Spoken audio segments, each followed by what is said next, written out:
Hello and welcome to this conversation under the umbrella of ET Prime Women Leadership Awards.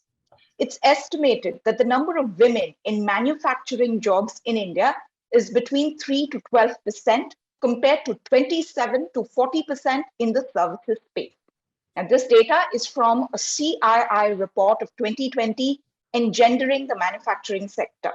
Within manufacturing, there are variances across subsectors, with women participation ranging from 3% in the core engineering sector to around 12% in the computer engineering sector. Now, things are not shining globally as well. While women make up over 55% of the global labor force, they make up only 22% of the manufacturing labor force. In the past 2 decades, manufacturing has shifted from developed countries to developing countries like India. So, how can we get women into jobs, especially into manufacturing jobs? I'm Meloni Bhatt, and I'm very pleased to welcome my guest today to deliberate on this. We've got Lipika Verma with us. She's the Vice President, Rewards and Performance Innovation and Thought Leadership at Schneider Electric. She's been with GE Capital, Nokia, ESPN Star Sports, among other companies. Welcome, Lipika. Thank you, Meloni, and thanks for the opportunity. We have with us Sandhya Patel. She's a director at Make Money. She's also an advisor and a board member of Ajanta Clock Manufacturing and Orpat companies. Sandhya, so very much thank you for your time today. Thank you, Meloni, and thank you, ET, for giving me this opportunity. I can be a part of the panel discussion that we'll be having going forward. And lastly, we have with us Mr. Muralidhar Nair. He is the Asia Pacific Regional Manufacturing Director at Ethicon and Supply Chain Lead for J&J Medical India. He has previously worked with Marico and Larsen & Toubro. Mr. Nair, thanks much for your time today.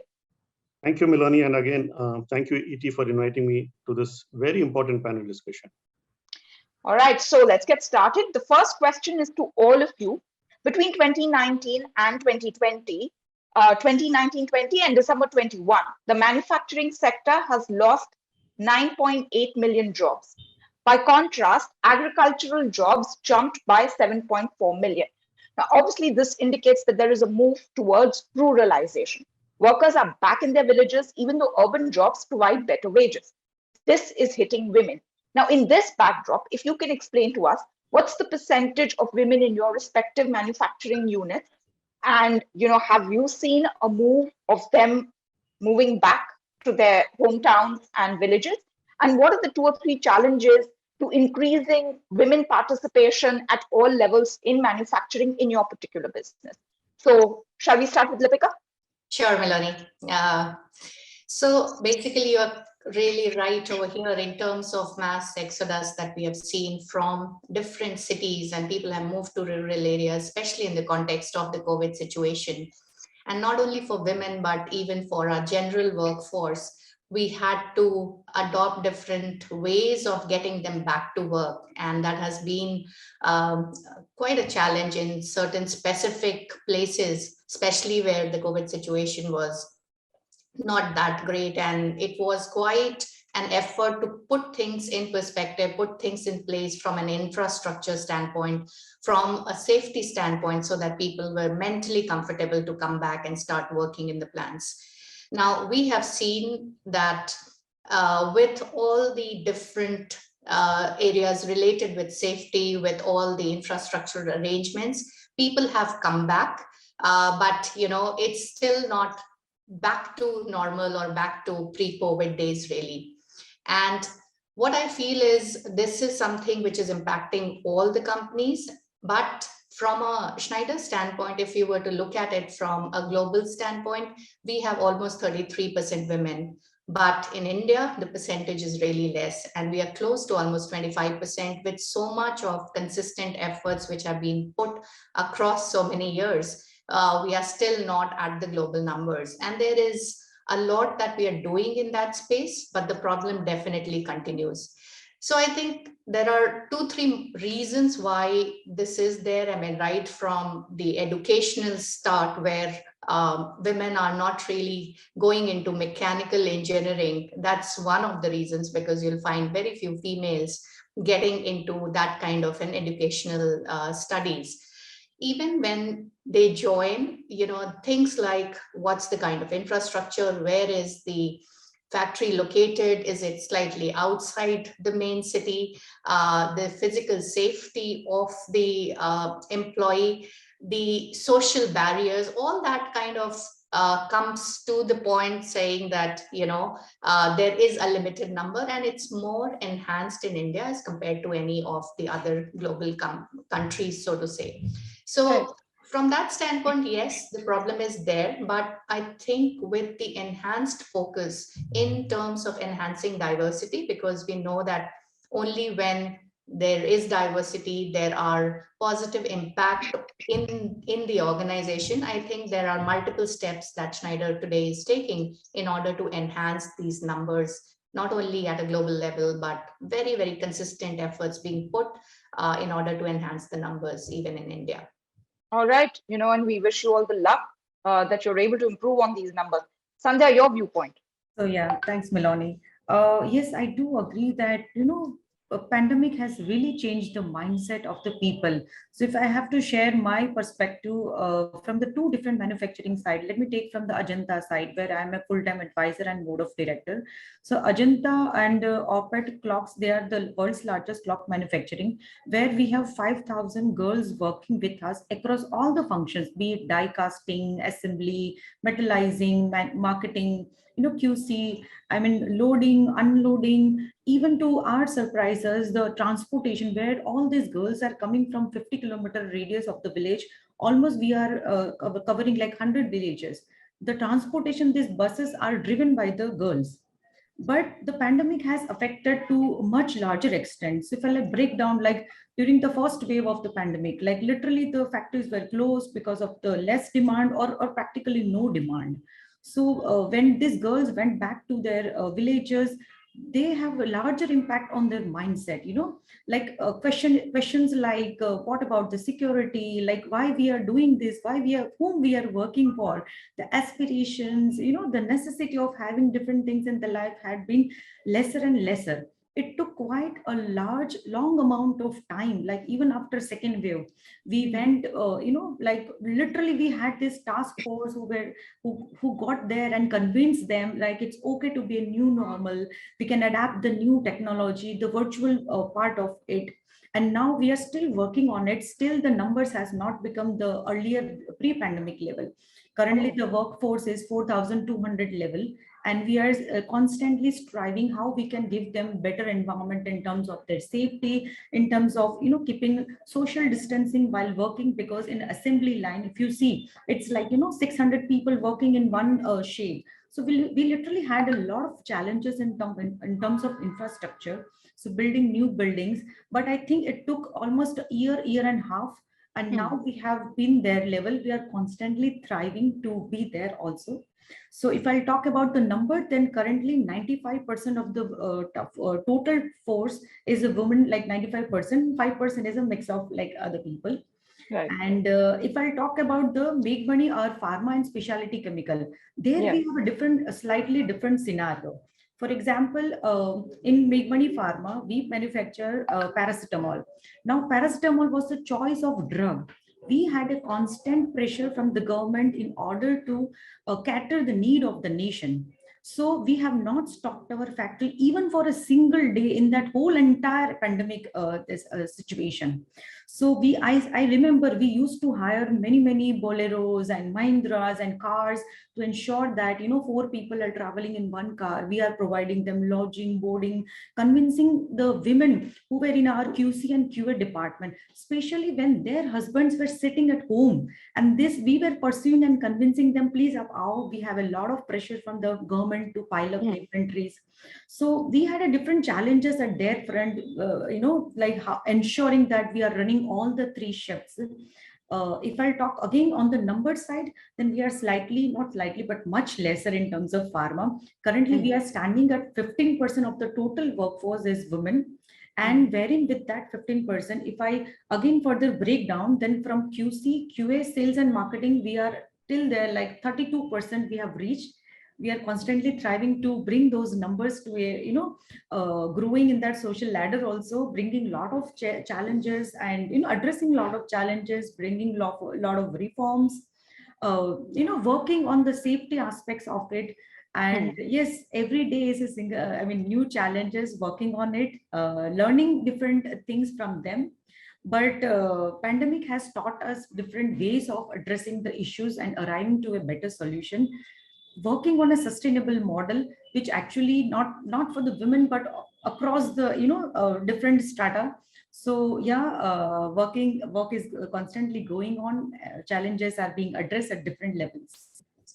All right, that's very interesting. I mean, most manufacturing we're dealing, and also our topic is on the underrepresentation of women in manufacturing, but at ORPAT and Ajanta, women lead the way. Mr. Muralidhar Nair, your view on this entire shift towards ruralization, and how can we get more women into jobs? What is the percentage of women in jobs in your company and then within the sector? You are right. Pandemic, mainly impacted the small and medium enterprises. And that led to, and these are the industries which are actually bigger employers as compared to the big factories and companies that we hear about, right? And these were the ones which were badly impacted by pandemic. And as a result, employees had to go back to their rural areas. And now what we are seeing is, as the economy is opening up, many of these factories are actually coming back, and the employees are also coming back. But as Sandhya very rightly said, and her own experience, it will take some more time. But I feel this is a temporary, phenomena, and over a period of time, people should come back. So that's not a problem. Now, if I were to speak specifically about Johnson & Johnson, we are, like Sandhya said, it's a essential commodity. So we make sutures and surgical products. So life-saving, medical devices. So we had to run our plant practically every day. Okay, so we have obviously stepped up all the safety measures to provide confidence to our employees. So, like we went from, say, 4 to 5 buses to maybe 15 to 20 buses, so that in one seat, only one employee is traveling. Okay, right from the entry, their protocols, their gowning, to their canteen, so that there is sufficient distance between two employees, staggering the shift so that in each shift, the shop floor has less number of people. And also providing, a lot of training around this entire subject of COVID, providing helpline so that if somebody has a mental health related issue, they can pick up and speak to us, a psychologist, and so on and so forth. Yeah. Insurance covers, we enhance the insurance cover for every employee, irrespective of whether they are white collar or blue collar. So all those measures gave a lot of confidence to our people. And fortunately for us, we do not have a single dropout, and employees continue to come practically every day. In fact, they would say that we feel more safer to be inside the factory than being outside the factory. So that has been our experience.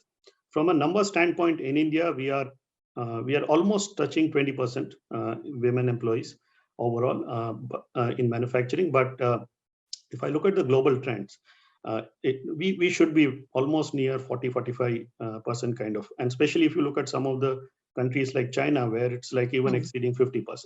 So that has been a mixed, but in India, again, going back to what Lipika was saying, it has been a challenge for us, and especially in the white collar space, getting women, attracting them has been a challenge. Now, some of the reasons I think other panelists have already spoken about. First of all, the entire misconception of manufacturing sector only offers a very high labor intensive work environment. And it's all about manual work, and it doesn't look that glamorous, when compared to a software company, which appears to be more of a intellectual kind of work. The other, some of the challenges that we have seen is the societal mindset for women working on shop floor, specifically if they have to come in the second and third shift, right? The third thing that we see is the entire population. If you really look at women who are there in the STEM, when we say STEM, science, technology, engineering, or management education, that number itself in the college is less. And when they come out, that population is the one which is actually people are all looking, all the industries are looking at. And most of them actually get hired by the IT industry, specifically in India, because the IT is a big employer in India as compared to many other countries. So the population which is available for companies to attract in the manufacturing sector actually starts going down. The other area that we see is, the other area that we see is the location. Location plays a very important role. Most of the manufacturing units are located in tier 2, tier 3, tier 4 cities. And quite often, women want to come in, but then the question comes, as their family expands, will the spouse get a job in that particular city? And those kind of decisions actually, even if they join, act as a difficult point for us to retain. So I think these are some of the points, which we feel are stopping women from participating wholeheartedly in the manufacturing sector. Very valid points you've raised there, Mr. Nair, and of course, we'll expand on a few of those. Sandhya, I want to come back to you, not talking of Agenta and not talking of ORPAT, but everyone recognizes that women are more sincere in their jobs compared to men. They work harder. Why is it that they're still stuck at low quality and low skilled jobs and low paying jobs in manufacturing? Actually, you have rightly pointed out this entire burning issue that is really, even pinching my heart also whenever I hear these lines. So frankly speaking, perception issue I always see when I do the root cause analysis to this, up till now, or like conventionally also, over since ages, we have seen women from the perception that they are not like the as a supportive role in terms of family economic endeavors, like when it prospers they are not looked upon as the core source of income, for example, if I have to put it like this.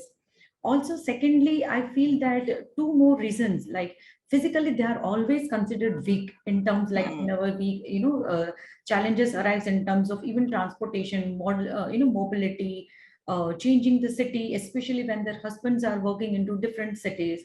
And then the priority would be who has to give up in terms of, naturally one has to give up when they are relocating. So it is always women has to give up that roles. And also the family matters. For example, if some emergency arrives, it is always women who has to step first, and men, without affecting, sorry, I'm not being gender biased, but yeah, this is hardcore reality. So, summarizing all these points, it has always been seen that, when you are growing higher in this business pyramid ladder, the challenging roles or the, let's say, board of seat roles are always being less considered to women compared to men. And also during the education time also, when we are young girls, we have been taught that education is just a medium or the mode of getting married into a good family, as a certificate for going ahead for the marriage. So even when pursuing the career, we have been given that we have to take the business administration. We have never been encouraged to actually take the engineering or the other similar upcoming lines. So yeah, owning, but I have also want to highlight, like, in your extensive travel or during my China visits, if I'll see, like, during night shift also, women are sitting inside that booth plaza, collecting the tickets and all. Even at the dangerous reaction on the shop floor, where that pressures and temperatures are going on, they are actually controlling the DCS panel, working on the shop floor, even at the night 2 a.m. But it's a similar job concept. If I wanted to have the night shift in my own manufacturing factory in the pharma, still I'm struggling to introduce that concept. But if I talk from the Ajanta side, then we have already started that 4 years back. We had created the hostel environment. Now the night shift is being run by the women force. But yes, if I say that better skill and better pay, then 2-3 aspects I can always see those are the barriers in order for the women to grow higher in that ladder. But having said that, things are changing slowly globally also, but it is changing in a positive manner. And I want to pick up on, where you left off, which is the pay gap. Lipika, if I can come to you, women earn substantially less than men in manufacturing, up to 40% less. This is what studies tell us. And this is due to explicit gender discrimination. Why is this wage gap, even now, so high? And what drives this wage discrimination? Because it also keeps women from manufacturing jobs. As Sandhya was telling us, that the gender balance discourages women from considering a career in manufacturing, and this creates a self-perpetuating cycle where women just avoid manufacturing jobs because there are not enough women in manufacturing. Yeah. And I think Sandhya covered it beautifully in terms of the rationale why the pay is different for males versus females, and why the females are getting lesser paid. Variety of reasons which she's already covered, so I don't want to kind of repeat that. But I think there is a lot of unconscious bias which is existing in the minds of the managers, in the minds of the employees, wherein even if it's not true, they feel that women will be less productive, women will be taking more leaves, they will not be ready to do shift jobs. There is this biasness which needs to be dealt with in a very, very systematic manner. The other thing is, I think the companies who have actually realized, and while we say that it is less in terms of pay and all, but for organizations which have realized that this is not true, and they are trying to deal with it, there are ways and means of dealing with it as well. And just from a reward standpoint, if I can talk about, especially because you brought up the point on pay equity, I think if there is a concerted effort which is being put in to make sure that for a similar kind of work, men and women get paid on a similar basis, there are ways and means of managing it. And that has to be driven from the top. So if there is a buy-in from the leaders, from the top management about ensuring that we want to drive diversity in the organization, be it manufacturing, be it service, be it whichever industry we are talking about. But as long as we are able to manage the mindset that we should be paying equal pay for equal contributions, I think there are ways and means of managing it. So to that extent, there is something called pay equity, which even United Nations today is driving in a big way, and Schneider has been supporting, and we have been there to make sure that we are part of those top 15 companies which actually drives this. And when I say this, there are these massive calculations which happens even at the operator level, even at the lowest level in the organization for plant workers, wherein we make sure that if there is a female and a male doing the same job, there is absolutely no difference in the pay. And this is being driven from the top, and it is sitting there in terms of our overall sustainability index. So there is something called Schneider Sustainability Index, which has reference to how do we make organizations more sustainable? How do we ensure that we are socially there? And with respect to that, pay equity is one of those major topics where the leaders are measured, where all of us are measured as employees. And those are things which will take time, but over a period of time, we are hoping that we will be able to bridge the gap right from the top till the bottommost employee and bring the gap to less than 1%. Having a zero gap is not possible. In certain countries, even males are getting paid lower than the females. So it's the other way around as well. But we are trying to ensure that we really reduce the pay gap between genders and bring it below 1%, so to say, by 2025. So it's not something which is impossible to manage. And that's the point I wanted to bring to the audience today, saying there are these ways of managing it. But yes, unconscious bias has to be removed. The leadership commitment has to be there, and it has to be something which can be put as part of the overall processes. Right. Mr. Nair, I want to take from, where Lipika just left. She's brought in the point of the role that top management can play. But on the other side, would you say that standards of performance are higher for women than they are for men? And, how do women navigate this? Milon, it's an extension of what the other panelists said, right? I mean, the expectations could be that women have to perform more to get the same equal level of pay. And this is not a India phenomena. This is a global phenomena. The differences in pay and lack of equality. I think what women, there are two roles here. I think women has to play a role and management has to play a very important role here. Women, obviously, they can navigate this challenge by gaining more expertise in their area of work and proving their worth on merits and performance at par. Okay, so this is the role they can play. But I believe the bigger role is with the management. Management has to do the most important thing, which is incubating a culture of what we call as diversity, equity, and inclusion. And these three terms are so powerful.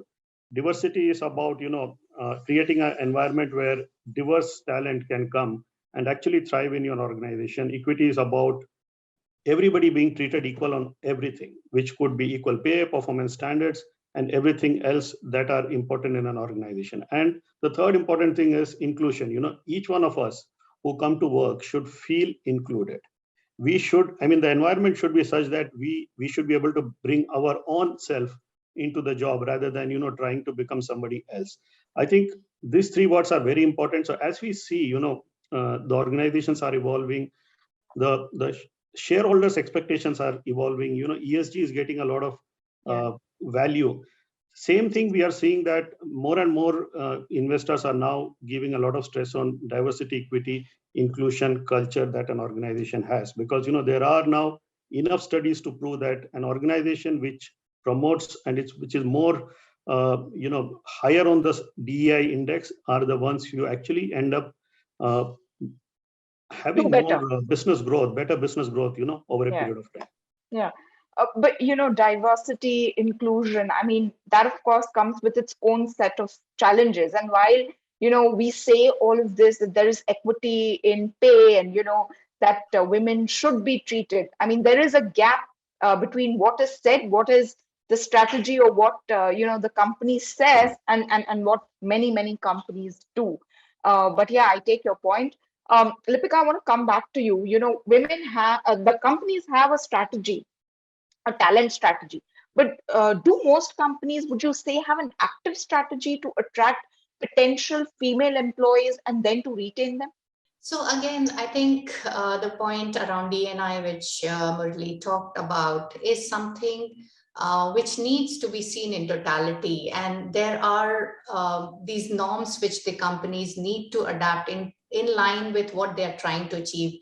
So research has proved that only when there is equal representation of men and women, even your financial results are much better, right? Your thought leadership is much better. The overall revenues of the organization is better, and things like that. So with all that, we are trying to, all the companies would be actually trying to get those unique talents into the organization, which helps them to deliver at the best possible manner. Now, with that in mind, talent retention is extremely important. And the companies have to figure out ways and means of coming up with the talent strategy, be it for males, be it for females. It depends on how, again, going back to the overall thing around management buy-in is there. And as long as it's being put as part of the overall strategy and then flows down to the HR strategy or the people strategy, and there are clear indications of what are we trying to do when it comes to talent. So let's say we have a set of talents in the organization. We focus with some specific interventions on young talent, so to say. And then there are those specific women talents. And how do you really ensure that you come up with specific interventions for women talent? And we have different practices for women talent for blue-collared employees, for operators, and also for white-collared employees as far as women is concerned. And those have to be really driven in a very, very robust manner. So those are specific kind of talents that we're talking about. And then there are those people who are closer to retirement, and we call them silver talents because they are kind of senior people who are about to retire. So if you're able to somewhere conceptualize and create those buckets and plan specific interventions for retaining your talents, be it women, young career, old people, senior people, so to say, And there is a buy-in and there is a people strategy which drives all these interventions in a pretty planned and robust manner. I think organizations would do much better, not only in terms of enhancing their D&I, but even attracting the best of potential to themselves. But I'd be very interested to know, Lipika, at what point in the career ladder do you see most women dropping out of jobs, if you see it at all, in your company? And then, maybe Sandhya and Mr. Nair can tell us about their respective companies as well. Yeah, I think at the intake of talent, when you're looking at management trainees, or even if you're looking at graduate engineer trainees, we don't see too much of an issue recruiting females as such. We do get females from colleges, they do well. It is only at the time that their family is expanding or they are getting married. And to the point that Sandhya and Murli were actually bringing up, when there is this choice that they have to make, whether they want to stay at a smaller location or they have to commute to a plant which is much further from the main city. Those are times when they take those calls of joining something which is much more closer to their homes, or at times even changing location and dropping out of jobs. So that's the first period where we see that there is a drop in terms of females leaving the organization. The second element is the maternity, the time when the females actually go through maternity.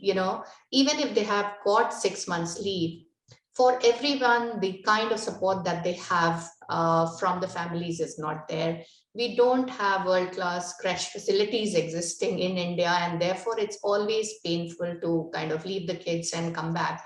And we have seen even in Schneider and across many other organizations that I've worked with, a lot of people, have not come back after maternity. So with all the efforts that are being put today across organizations to make sure that the comeback of females is much more better and much more seamless, still, I think there is an issue. I mean, we still cannot say that, it's very seamless and people are just coming back. And even later, again, if there is an emergency, if the child is unwell, who takes leave? It's always the mother, right? I mean, it's a hard reality, but it is a reality. Yes. So, that challenging period is something which is very, very crucial to my mind.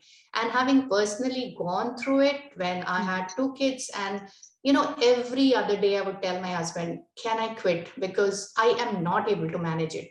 It's very tough to kind of sail through that extremely taxing period. And until and unless there is a huge conviction that you have and the grit and perseverance to really make sure that you continue on your job, it is just easy for women to quit. So that's the time when people quit. If you're able to come out of that specific 5-6 years, I think relatively it gets easy. It's never easy, so to say, but relatively it gets easy to manage. So I think maternity is something which is very, very critical, and that's the time we see a whole lot of drops from the organizations. Miloni, can I add something on this? Of course, yeah. So Miloni, I think all valid points from Lipika, right, on this particular topic. For a very unique thing that we see in India, specifically for our size of economy, right, and the development we have seen, this is the number of women who have to actually drop out because of the life stage requirements, is much higher than what we see in many other countries at the same level of development, right? And for all the reasons that Lipika mentioned. Now, one of the areas where companies and forward-looking companies can actually step in is there's a huge talent out there that had to take a break, but wants to come back, and many of they're not actually welcome in most of the companies, because you don't have experience, you have lost out on your seniority and so on and so forth, and many a times they have to start right. Yeah. So this is where, and that's why I stepped in. What we started doing in J&J is a program known as Reignite, where we reach out to women who had to take a break in their life for various reasons, and we welcome them, saying that you join us for a 6 months internship, okay, so that you get that 6 months time period to get back to the corporate culture. And over that, they are provided all kind of things like mentoring. A senior manager will mentor them, and we start mapping based on how they are performing. what are the openings which are coming up, and they are given a priority when we are filling up those openings, right? And this experience has actually helped us bring in a large number of women, especially in the white collar area. I think That's wonderful. yeah, and this has been a great success story, and specifically, India has been for J&J, India has been the first country in Asia Pac which picked up this from a global initiative, and actually it is really run well for us. Sandhya, I'd be very interested to hear your viewpoint on this, because you are on the board of ORPAT and Janta, which primarily is run by women. So, at what stage do women drop out? Is it the same experience for you as Lipika was mentioning? Numbers are very devastating if I'll share in terms of for Ajanta. To certain extent, I believe that India is a very diverse country. Every different state has a different culture. Within the state also, if I'll see that, I'm part of two different places. One is like Ahmedabad region, the other is like Saurashtra region of Gujarat. So it's very different culture within the two regions also. If I'll talk about the Ajanta and Orpet, the girls start their career at the age of 20. By 24 or max 25, everybody would leave. They'll be getting married. And then we again approach them again, why don't you come back and join the company? But then they have, different list of excuses or different situations, with them lying up with them. Like they are married to a different city, their husband is working at a different place. Some of them, their family members don't support in terms of, their working environment and all. So the numbers are really, really very shocking. We are constantly working there in order to improve that environment in that Saurashtra region. If I'll throw some more light, let's say in terms of Ahmedabad region, where our plants are near Bharuch area. So those are the, PCPI region declared by the government, all entire chemical zones and everything. So over there we have our R&Ds and we have, people coming. So we try and have introduced couple of programs over there. For example, think tanks. So those think tanks would be a group of cross-functional, people, wherein we ensure that, it's a diversity of genders. Like, let's say there are two functions, and then in one function, there has to be at least one female and at least male member, so that constant thought process of churning ideas, sharing the things, and building that small diversity within the organization, we constantly work on those areas. Number two, we have been given those kind of like, talent retaining sort of programs, like let's say, for example, the 5 years. We lay down some kind of like structure wherein if they complete those 5 years, then there will be some X amount, which is rewarded or, associated with their pay thing. The second thing that what we introduced was like, in terms of extending this entire workers, or let's say blue collar or white collar, and making one social community which is extended to the family members. Like let's say if a girl is working in a research R&D department, then his husband will also be a part of our social diversity or some small social culture functions, where we are constantly doing with their kids, with the family members. We are constantly trying hard to retain them, but still the numbers are very, very devastating. People do drop out, either be it a kids problem, sometimes be the family problem, sometimes be the relocation problems. But having said that, while working virtually, we have seen slight number of, slight improvement in these numbers now. I mean, obviously there are certain level of work like sales, backend marketing, Which you business can do, development, which they can obviously work from, virtually or from home or from different location. But core manufacturing will be difficult. Yeah. So that is a scenario. That is a scenario. Mr. Nair, policy-wise, would you say that there are deterrents to women in manufacturing? For instance, we have the Factories Act, which states that no woman shall work except between the hours of 6 a.m. and 7 p.m., which means that perhaps women cannot work across all three manufacturing shifts. There is a state buy-in. So many other issues are there. How are companies like yours navigating? Is it easy? Is it tough? So Miloni, obviously, the current laws, they hinder, right? Because of whatever you said, second and third shift, you need to seek permission, etc. But the good thing is, the government is very supportive in most of the places. So you approach them, the approvals, the permissions, etc. do come in. You have to provide that confidence, and it is right for our country, so that to ensure that companies are taking care of the safety of women and providing all those facilities, right? So I think it is good, and even the new labor codes, that are being discussed about, they are much more flexible on this particular matter. From a company point of view, obviously, whenever we have such need coming, one has to take care of all the requirements. Specifically, it starts with safety, providing pick up and drop facilities from home to the factory, providing the necessary, hygiene conditions, be it the food at the right time or the right kind of locker positions, etc. So I think a combination of all these facilities that ensures safety for women, is what we are all doing to navigate some of these things. Right. Lipika, I want to talk about, barriers that women face when they're in senior management. They're not able to advance, maybe because of organizational cultures, maybe, as you pointed out, because some of them find it difficult in balancing family commitments. Would you say that, companies don't have targeted interventions to tackle these challenges that women face? So, Melanie, I think the problem is actually starting or emanating from the fact that we don't have too many women continuing through the corporate ladder. Not only for blue collared, but even for white collared, what happens is, to the point that we were earlier discussing, women exit the organization at an initial stage. A lot of them, when they get married and start handling home responsibilities, a lot of them do not continue when they go through their maternity and childcare and all that. And then for the rest of them, when they actually continue, the percentages are so low that at a senior management level, it takes a huge effort to even enhance the percentage of women, because you have such a small set of women professionals from where you would actually choose the leaders. So at that level, I don't think there is any biasness existing in the minds of the top leaders or of the board, so to say, because everyone realizes that you need to have diversity at a very, very senior level.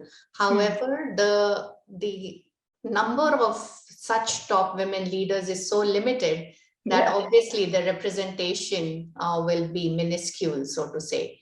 So I think there has to be some effort, concerted effort, coming at a time where people are dropping out of their careers. And if that's the time the companies are able to do something to make sure the females don't leave and they still continue in their journey of their career, I think that would be much more helpful. So, it's not really a problem of having limited number of leaders, but because of the dropouts at the center level, there are these challenges that we are seeing. So companies have to really think of interventions, how to manage it, how to make sure that during that critical period, we support them in so many ways. Even if someone, let's say, needs a sabbatical for ailing parents, for example, most of the time, the son will not take the leave. It's always the daughter-in-law who would look after the in-laws, or even for that matter, parents. Now, if companies come up with, let's say, a policy saying, okay, we can give you a sabbatical for 6 months, you go, take care of your parents and come back. And at that time, whatever role is available, you take. This is a very small intervention. And today we are talking about gig workforce, where you have the flexibility of even hiring someone for 6 months as a freelancer. Or, the J&J example, even we have that in Schneider, where there are women who had taken breaks and who want to come back. And those are talents that you can still backfill for those roles when the actual person or the employee has gone in for sabbatical. So, I'm giving a very small example, but how do you ensure that we don't have dropouts at that level is something that companies have to manage in a meaningful way. And there can be multiple, thoughts over there, multiple interventions possible there. Right. Sandhya, women hold 17% of board seats in India. This is an extension of what Lipika was telling us. It's improved. They held only 14% in 2018. This is according to a report by consulting and auditing company Deloitte India. But the number of women that occupy chairperson's position has gone down. Only 3.6% of board chairpersons were women in 2021 against 4.5% in 2018. This is not just in India. Everywhere, progress is slow. Globally, women held approximately 20% of board seats. And at this pace, it is said that world can only expect to reach near parity in 2045. This is as per Deloitte. That's 23 years. You're a woman on the board of companies. Visible women leadership at the top is important to nurture women at entry, mid-level, and to progress in their career path. What happens when the number or the band at the top narrows? How does it impact women down the ladder? Yeah, yes, Miloni. So definitely the navigation would be difficult. But having said that, I mean, we have extensively discussed about how and what are the different challenges in order to wherein we can actually do meaningful tasks in order to fill the base and the mid level of the business pyramid. And then the navigation growing towards the higher level would be better in terms of smoother, as I said. But I would like to emphasize one thing over here, that I'm also a very avid startup investor. So day in, day out, I am being surrounded by many young aspirational girls who are just undergrad going, or somebody is finishing their 12th grade. So I love to be with them. I ask them constantly, what are your aspirations? What are your thought process? How do you want to make your career choices? So it is surprising to know that, these young girls, different to what we were during our ages in those eras, I would put like that. So they are like, they want to create their company, they want to be a avid entrepreneur, they want to take all the challenging roles. Thanks to this digital platform, all entire this investor ecosystems which they have been exposed at very young age. So if this aspirations I can see down the line at this their undergrad level, or let's say going forward, this entirely millennials or this new young generation, definitely they will be creating a huge impact and big level of difference. So in terms of number of years or the percentage, what we have seen in the upper ladder of business pyramid in terms of minuscule percentage, I have a very, very high level of gut feeling that we will not take larger number of years to fill that upper layer of the business pyramid. Definitely in coming years, that percentage would be higher. Looking to the aspirations that currently I have been envisaging, experiencing with these young girls, like they want to create their brands, they want to enter into niche market, they want to be entrepreneurs, creating the difference in the entire ecosystem. So I am really, really very hopeful. Yes, it will take time, but definitely it will not take as much amount of time that has been taken in the past. All right. I really hope, Sandhya, that is true. And this now, begins the last set of questions. Mr. Nair, you manage supply chain. You're part of J&J Medical.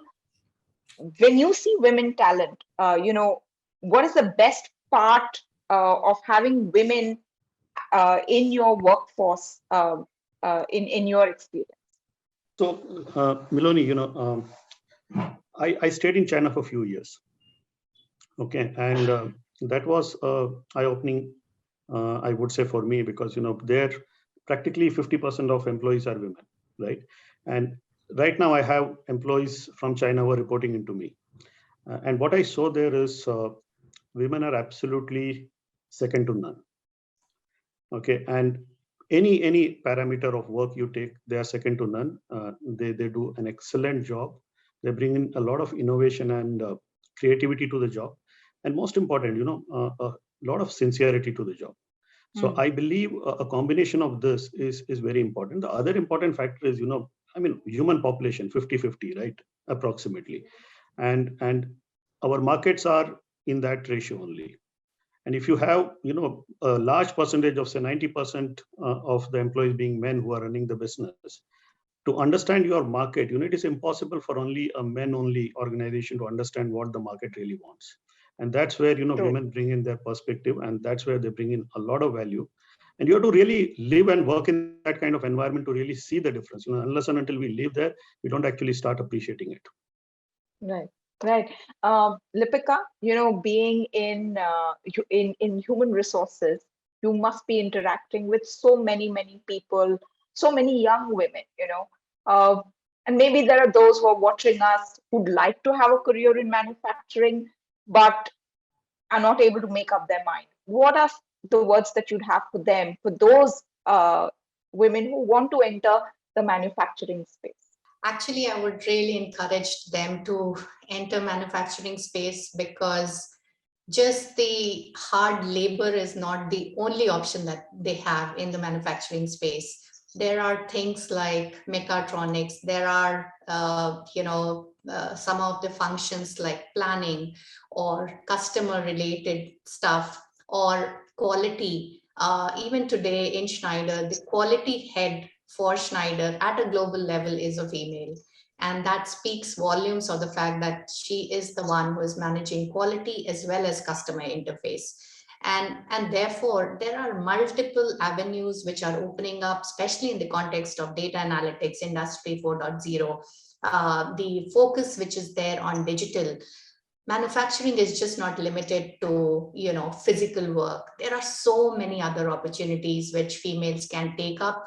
And every company today is waiting with open arms to encourage females to be part of their team and build a very, very diverse culture.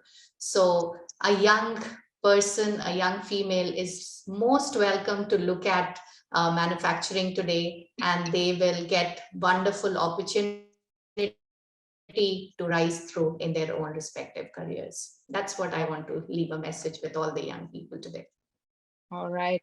Sandhya, finally, the last word goes to you. What is the best part of being a woman in manufacturing? It gives you a different level of confidence. Always women has been looked upon that manufacturing base is not for them.